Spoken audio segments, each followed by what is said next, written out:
इचलकरंजी शहरातील प्रदूषित पाणी पंचगंगा नदीत मिसळत असल्याचा आरोप करत आंदोलन अंकुश संघटनेच्या कार्यकर्त्यांनी मागील आठवड्यात काळ्या ओढ्यावर बांध घालून नदीत मिसळणारं पाणी अडवलं होतं. मात्र दुसऱ्याच दिवशी बांध फुटल्यानं अधिक पाणी नदीपात्रात मिसळू लागलंय. पंचगंगा नदी प्रदूषित झाल्यानं आंदोलन अंकुश संघटनेच्या कार्यकर्त्यांसह ग्रामस्थ आक्रमक झालेत. आंदोलन अंकुश संघटनेनं 1 मे पासून मजरेवाडी जाकवेलमधून इचलकरंजी शहराला मिळणारं पाणी थांबवण्याचा इशारा दिला होता.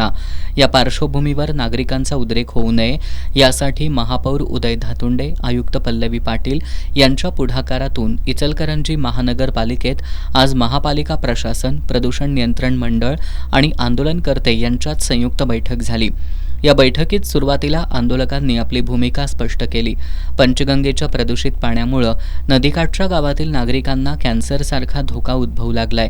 दूषित पाण्यामुळे शेतीला फटका बसत असून शेतकऱ्यांवर उपासमारीची वेळ आली आहे, असं आंदोलन अंकुशचे धनाजी चुडमुंगे यांच्यासह अन्य कार्यकर्त्यांनी सांगितलं.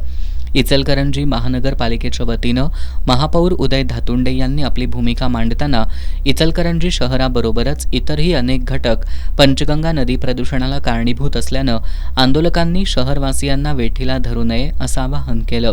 महापौर उदय धातुंडे यांनी पंचगंगा नदी प्रदूषण प्रश्नी एक समिती स्थापन करून कोणत्या घटकामुळे पाणी प्रदूषित होते याचा अहवाल प्रदूषण मंडळाला देऊन त्या घटकांवर कारवाई करावी अशी सूचना मांडली. आंदोलनकर्ते आणि महापालिका प्रशासन यांनी पंचगंगा नदीत प्रदूषित पाणी न मिसळण्याबाबत खबरदारी घेण्याचं ठरवलं.